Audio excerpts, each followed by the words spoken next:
Ouais, concrètement, je dirais que avant les cessez-le-feu, la population vaquait à ses occupations normalement. Et comme tout citoyen, tu pourrais te réveiller le matin, tu vas au travail, tu t'occupes de ce que tu peux faire au courant de la journée.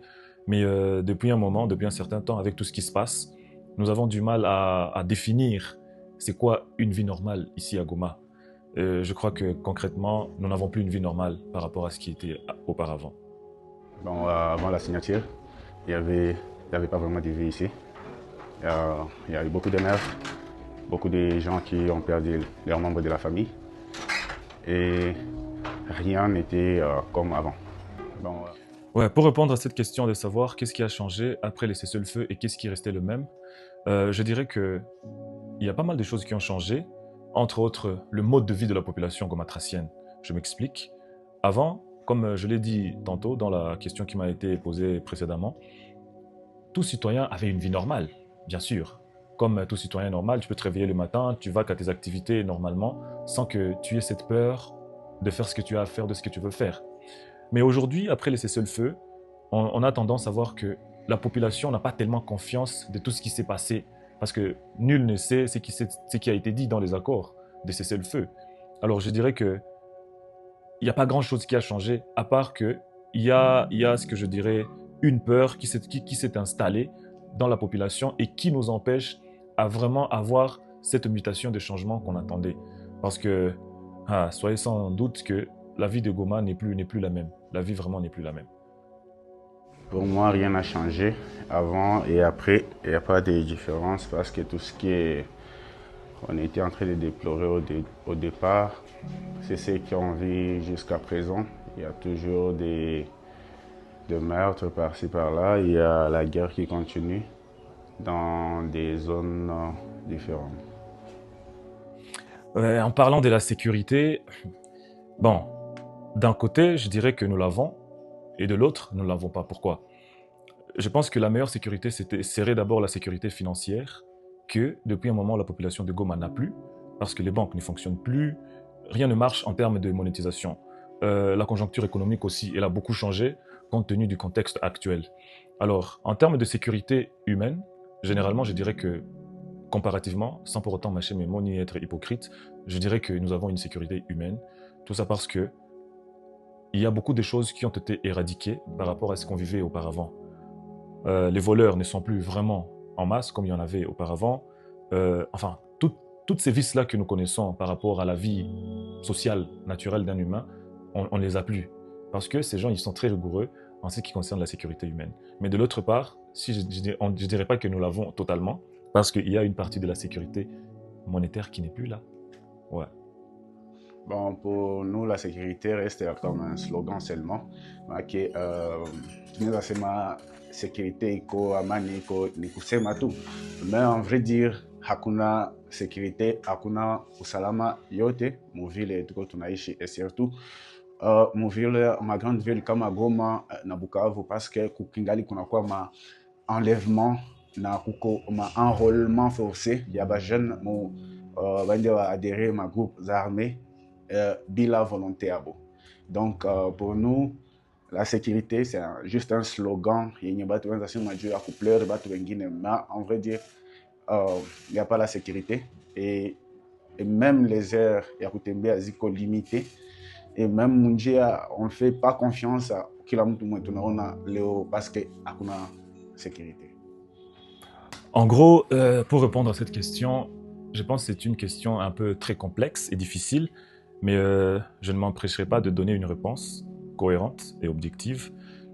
Je vais d'abord m'adresser directement aux autorités du AFC M23 en plaçant juste un petit mot simple, mais qui pèse beaucoup. Revenez à la raison et soyez humains. C'est tout ce que je vous demande. Revenez à la raison et soyez humains. Et si je m'adressais directement au président de la République, je crois que le vin est tiré, il faudra le boire. Il faut maintenant le boire. On a déjà vécu pas mal de choses ici à l'est du pays, bien que les gens disent que nous sommes un peuple béni et chanceux par rapport à tout ce qui se passe, volcans, des guerres par-ci par-là, des groupes armés. Je dirais qu'il est temps que les choses changent et que nous passions à autre chose. On doit apprendre à passer à autre chose, chose que le président n'a pas su faire, tout ça parce que peut-être il ne s'est pas bien entouré. Bon, je ne remets pas en cause tout le corps politique qui entoure le président de la République, mais je remets plutôt en cause leur façon de faire les choses. Comme on dit dans notre jargon, Ukukwetu, mtoto akili anasikilia kama fujo. Alors, fujo chaque ya mingi, mais jusque-là, on ne sait pas capter le message qui est dans ces fujos-là. Alors, je pense qu'il est temps que le président, avec tout son corps diplomatique, de s'asseoir et de chercher à entendre le message qui se passe dans tout ce bruit ici à l'Est. Monsieur le Président, rien n'est perdu. On a encore la chance de récupérer cette région. Mettez seulement votre ego de côté et soyez un peu rationnel, si c'est le mot qu'il faut. Soyez un peu rationnel. Et je pense qu'en mettant votre ego de côté, votre orgueil, vous trouverez la solution et que Dieu vous bénisse. Si une fois j'ai cette opportunité, et même là, je ne sais pas, peut-être dans l'avenir, il peut tomber sur ça. Mais pour moi, Walikamata Njia Haikukoa, c'est bon pour moi parce qu'il y a beaucoup de gens qui ont perdu Batu, Bandugu, ma famille et tout.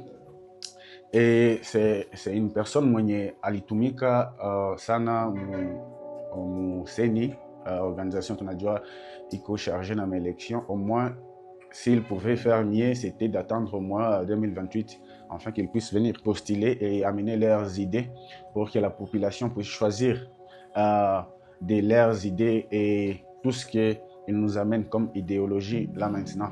Mais pour moi, ils ont mal procédé. Balifanya kabisa kitu kenye jusqu'à présent, il y a des gens qui ont ma douleur, mon et tout. Et même s'il y a la population qui vit avec eux ici, mais la plupart ne sont pas d'accord avec eux. C'est juste par peur. Et Kogopa, kama Fichira Boneza Kwae, Njonezona Banakwa un peu acclamé. Mais pour moi, si je le voyais, je leur ai dit la voie qu'ils ont entamée n'était pas bonne. Ils devraient peut-être attendre les élections de 2028 afin qu'ils amènent leur idéologie pour pouvoir changer les choses dans mon pays. Pour répondre à cette question, pour la réponse de la question d'avant, en un mot, je dirais que notre vie était prometteuse. Mais pour la vie d'après, elle est sans espérance ni lendemain. C'est tout ce que je peux dire en gros. Kuko différence ya kabambi sana yenye iko movie avant vita na yenye tukwamo sasa hivi.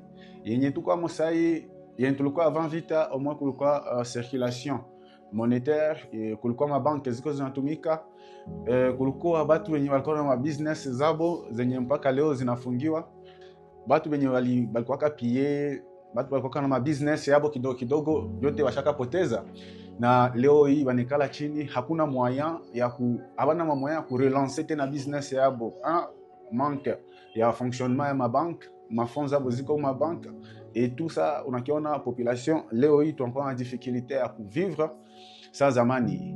Donc si hivi naendelea au moins encore une année, Goma itakuwa place itakuwa nguvu sana, iko tu Goma est ya RDC itakuwa nguvu sana kuvivre hapo.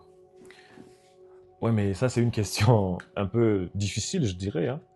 Après tout ce qui vient de se passer, qui n'aurait pas envie de quitter le Congo? Mais qu'est-ce que je ferais aussi longtemps que la paix serait revenue au Congo? Je dirais, je ne sais pas encore. Tout ça parce que je ne suis pas garanti que ça sera une paix durable qui va me permettre à prendre une décision ferme de dire soit je reste ou je continue à vaquer à mes occupations comme tout citoyen normal dans la ville de Goma. Mais honnêtement, je dirais que si une fois la paix revenait, si elle va revenir bien sûr, je compte peut-être réorganiser ma vie autrement. Être prêt à tout moment, apprendre à vivre avec toutes les situations que nous traversons dans notre pays, parce que nous aimons notre pays, nous sommes vraiment des patriotes et on n'a pas envie de quitter ces beaux pays. Au contraire, nous avons besoin d'apporter la pierre à l'édifice afin de la reconstruire comme nous le voulons tous. Et pour chuter, je dirais que les plans que je pourrais avoir aussi longtemps que la paix reviendra, je ne sais pas les autodéfinir, mais disons que l'avenir nous en dira plus. C'est tout ce que je peux dire. Que la paix revienne d'abord et le reste pourra suivre. Wow. Ya kwanza yenye mineza haiko tu hata kwangu mimi peke, itakuwa ni celebration akabambi sana movie ya kila mtu, parce que kila mtu atakuwa na ile kusema vie yake inatafuta rudia normal sa zamani. itakuwa ni action de grâce kwa kila mtu kufurahi, haitakuwa tu kwangu mimi peke, ila kwangu nitakuwa ni jambo la shukurani sana, na nitakuwa na furaha sana. Sijui kama hata kusherehekea kuchinja mbuzi, kila kitu yote kinaweza kikafanyika.